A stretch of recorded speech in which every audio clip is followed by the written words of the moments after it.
What's going on, everybody? Welcome to the King and Deuce podcast. We appreciate you guys tuning in. I'm here at Star Factory Artist Development, where I create my Detroit Pistons anthem records. And I'm joined by my co-host and partner in crime, King. What's good, bro? What's good, brother?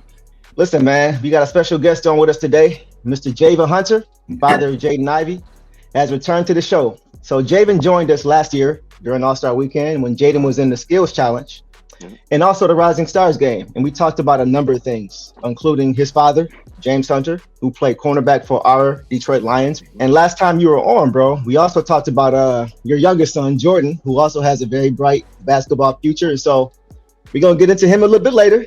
And then also finally, we talked about, Javin, your own football career, where you played wide receiver and cornerback for the Baltimore Ravens.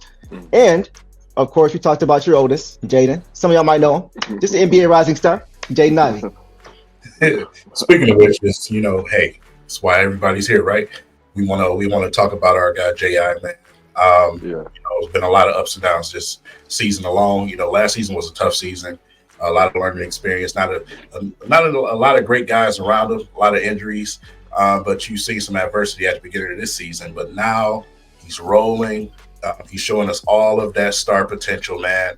And, everything is on the up and up. So right now at this moment is a great time to catch that and, expound on how good he's been playing lately.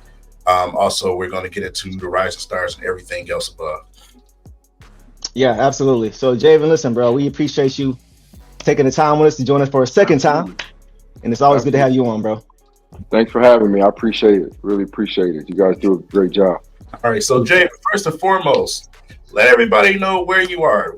Where are you right now currently?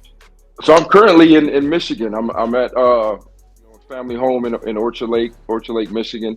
But I travel back and forth between Virginia, D.C., Maryland, the DMV, and Detroit. So I'm kind of back and forth. So, Jaden's obviously here in Michigan. My mother's here.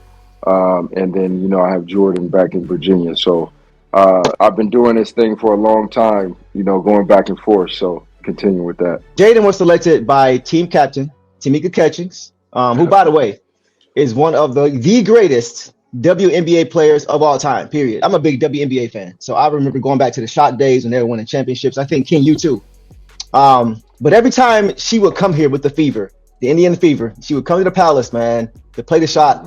It seemed like she dropped 25, 30 points on us every single time, man. Like, she's an absolute dog, man, and a world champion, right? So shout out to her. Can you, Javin, just kind of speak to the relationship that she has with your family, you guys? Her and Jaden seem to be pretty tight. Absolutely. So, obviously, Tamika and Niele played together in Indiana, and, obviously I was there. It seems like ages ago. We were just young 20-year-old kids fresh out of college.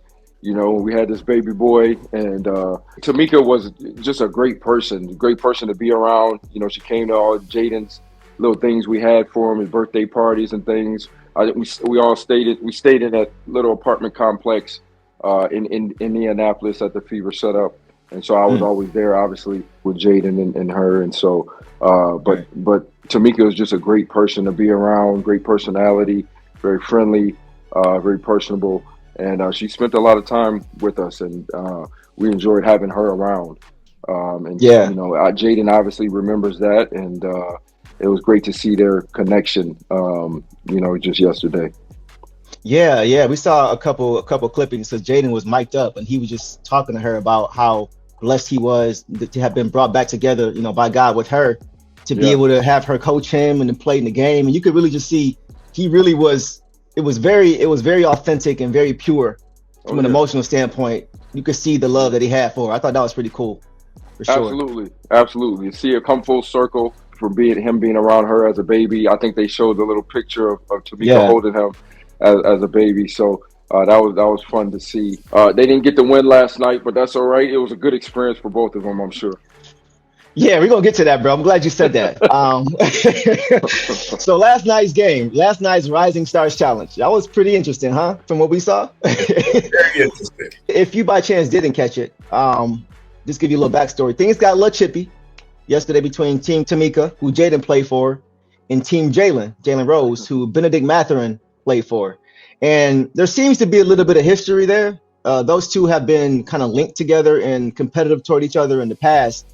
And we saw it again last night. And so for those who don't know, Jaden was picked ahead of Ben in the 2022 draft, right? Jaden obviously was picked 5th by the Pistons, and then Ben was picked right behind him at number 6 to Indiana. So last night during the game, just to catch y'all up who didn't see, dead ball situation, it looked like Benedict Mathurin said something to Jaden. And he said something along the lines of, even in the Rising Stars game, you can't guard me. And for the record, Ben can't guard Jaden either. Period. And then, you know what? I'm gonna say it. I'm gonna put it on wax. Jaden Ivey is a better basketball player than Ben Mathurin. Straight up. And I think time is gonna prove me right. But when he said it, it seemed like it kind of caught Jaden off guard because he's like, wait, what? What'd you say? And then after he realized that Ben was serious, then Jaden got serious, and it seemed like he kind of used that as fuel. Like, oh, word? Okay, that's what we doing? Okay, so I don't think Jaden's going to forget that too quickly, but I wanted to get your reaction, Javin, to what you thought. Like, when you saw that transpiring, what was kind of going through your mind, bro? Honestly, I laughed. You know what? I like Benedict. I love Benedict. I think he's a very competitive kid. Every time I've seen them play, he's kind of going at Jaden and being chippy, which I like and I respect as an athlete. But, Jaden's got Detroit in his blood. He's not ducking no smoke, and we'll see Benedict again.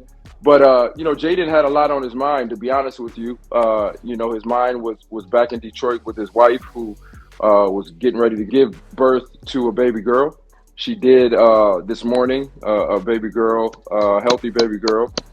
Congratulations. Thank you. Absolutely. Yeah. That's major. Yeah, absolutely. Absolutely. So Jaden's head was, to his defense, I think his head was back home.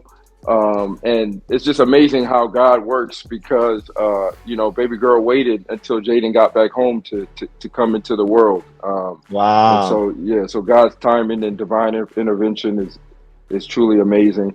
But she made a healthy arrival into the world. And so now back to be math. We'll see you soon. Yeah. As soon as this coming Thursday. Oh, when they match up. Yeah. Yeah. So I think I'm looking forward to that one. Be ready. Sure. Absolutely. It'll be competitive, and that's what we like. That's it, man. So so I kind of want to pivot now back to your father. I know we talked about him last stream, but we're really big on not forgetting those who came before us that allowed us to be in the position that we're in, right? But with the success that the Detroit Lions are having too this past season, I thought it'd be really fitting to talk about him a little bit. So Jay, I'm not sure if you were aware of this, man, but your father is 7th all time. I got it written down. He's 7th all time in interceptions in Lions history. Question for you. Do you have any idea how many he had? 27. Woo! That boy is on it. I had a feeling you knew, bro. Yeah. So 20, I see 27 over a 6-year span. So for those watching, that's basically 4.5 picks a year. So to put that in perspective, a guy by the name of Deion Sanders, who y'all might know, he averaged 3.8 per year. So your father averaged more picks a season than the great Deion Sanders. So and the crazy part is that right in the middle of his prime, his career was cut short by a bad neck injury, right? Right. Okay. So just imagine if he would have been able to live out his career. But I actually have a quick story about him too. I wanted to share with you, Javin. When I was just looking up some footage on him, and I came across something, an old video of him when he was playing. And you probably, I'm sure you've seen this, but I had just seen it recently. But on a particular play, he was lined up defending in the red zone. I think they were playing the Vikings, if I'm not mistaken. But hike the ball, right? He picks it off.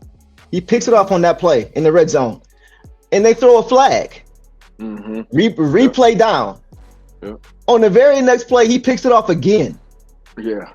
Like it's nothing. So I'm like, why would you even go back in his direction? First of all, when he just picks you off, but it just showed how talented of a corner he was to be. I had never seen that before.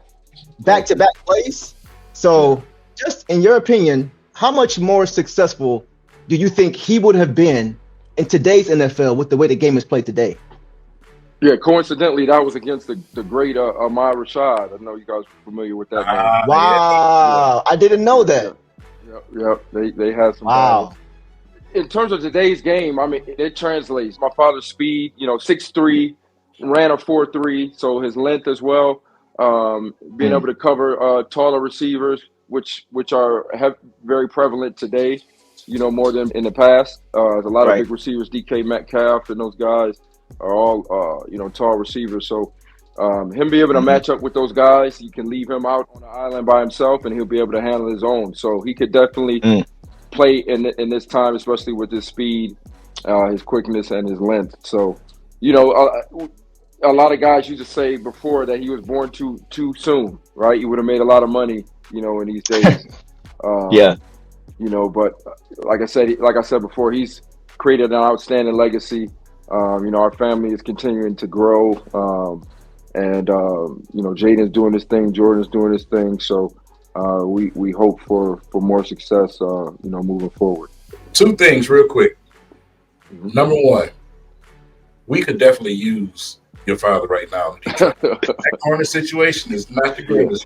Yeah, that corner room. I always wanted to ask you this. Jaden is one of the fastest players that I've seen. Right now, he's definitely top 1 or 2 in the league as far as speed, if you ask me.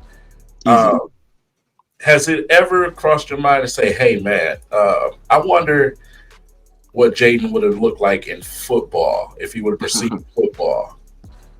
Yeah, I thought about that when Jaden was, in middle school, because he kept telling me, Dad, I don't want to play football. I don't want to play. And that used to make me mad because I thought he was selling himself short.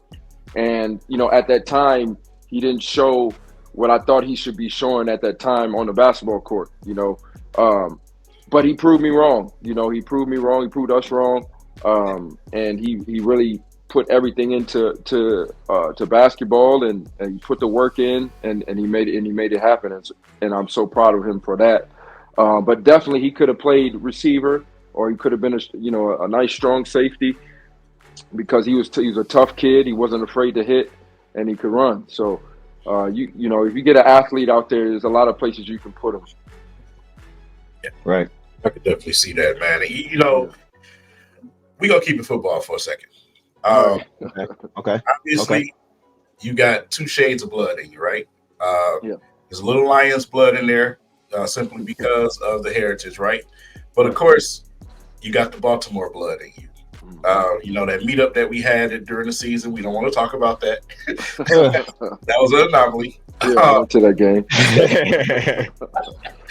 But, when you look at what just took place in the playoffs, Lions just, did some incredible things in the playoffs, man. We won the NFC for the first time since it existed.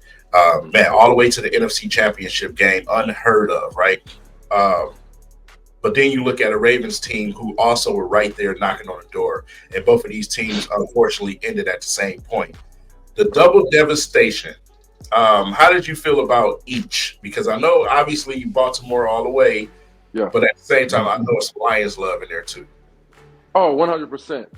100%. So, listen, I wanted the Ravens and Lions to see each other in the Super Bowl. So obviously, that didn't work out. But if I had to choose one, I honestly wanted the Lions to win. I wanted the Lions to be there because, it's been a long drought. The Ravens, and we have 2 Super Bowls, right? So we'll be okay, right? But the Lions haven't seen any parts of that in a long, long time. So it would have meant a lot to the city of Detroit. It would have meant a lot to our family. It's something my father would have lived to see, it had he been here. So I really wanted the Lions to do it. But I think, they're building something. I think they have a great head coach in Dan Campbell that has changed the program around. And so we'll see how they do next year. They've got a chance. They got another chance next year. So we'll see. Just real quick, just to add to the end of that, how has it been coming to Detroit and seeing the fan base interact with that team being so good? I know it's a vibe that we've never seen in this before. Right. I've seen Jaden wear Lions gear to the games. Have you taken the time to, per se, put on a Lions hat? Wear a Lions hat, represent. See, I got my Detroit. It's not Lions. Yeah. Detroit. Yeah, I'm always representing That's what matters. Detroit. Yeah, I'm always representing Detroit, whether I'm in the DMV or anywhere else. I'm always representing Detroit, Lions, Pistons, obviously.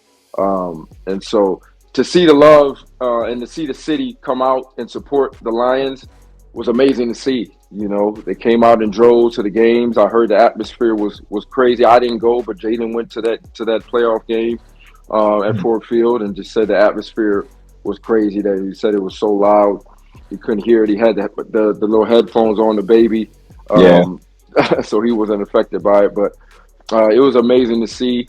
And now that they have a winning program, winning team, the vibe is a little bit different around the team. So they're going to continue to see that support moving forward. I want to kind of pivot to your personal endeavors and projects for a minute now, Jay. I know you've been pretty busy lately, and you've recently added, among other things, the title of NFL Trust Captain to your resume. So go ahead and brush your shoulders off for that, for sure. Major congrats to you for that, bro. But for our viewers, can you elaborate on what NFL Trust Captain, what does that entail, and how did you get into that? How did you get that opportunity?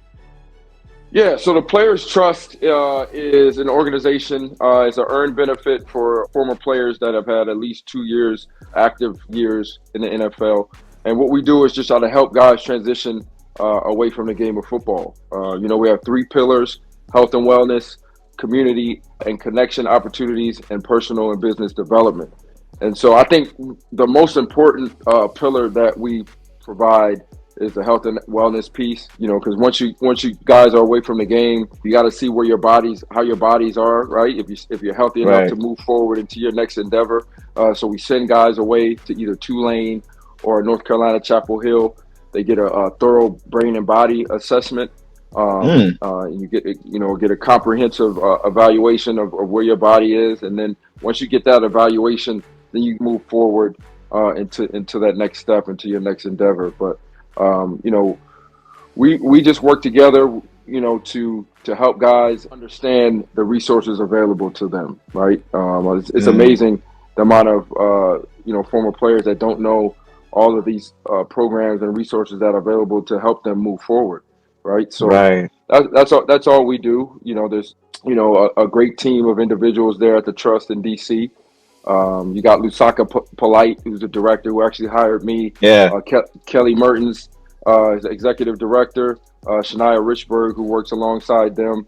And then you've got the captains, right? You've got Hall of Famer, I think the head Hall of Famer, Darryl Green, is a captain. You got Dwayne Starks, who won the Super Bowl with the Ravens. Deion Grant, Demetric Evans. You got Cliff Crosby. You got Zach Yassi, James Devlin, and some of the newer captains, Drew Davis and Darius Jennings and myself. So just a great team of guys. And the great thing about it is there's no egos involved, no egos at all. We're just here to help guys. We work together seamlessly. And I enjoy being around these guys. It's an important thing that we do to help guys. That's amazing, man, because we hear so much about players, not even just in football, but what do you do after the game is over? You've given so much to the game, and the game has given you a lot too. But how do you transition? A lot of athletes that I've come to know have had trouble transitioning out of that, whether it's because of financial issues or whether it's because of, like you mentioned, mental health, wellness issues, a lot of things that can happen. You give your body, you give your blood, sweat, and tears to this game, and you got to make sure you're taking care of yourself after the fact too. So I think this is amazing that you guys are right there as soon as they've given that to the game to be able to kind of transition them in the best way possible for them. I think that's amazing. Thank you. I appreciate that. Yeah, it's the transition is tough, man. I mean, whether you played 5 years or 15 years or 2 years, right? The transition is tough. I mean, you're trying to figure out what you're good at, what you will have a passion for, what you want to see yourself doing for the next 20 or 25 years, right? So, it's a transition any way you look at it. And so all we do is provide services to help make that transition easier. We consult with guys. We point them in the right direction to get the help they need. And all those facets that you mentioned, all we want to do is just help guys move forward. Let's transition a little bit. Your son, Jordan, last time we talked, he was definitely coming in to his own from a basketball perspective. He's got to be, at least about 6 feet, 6'1" by now?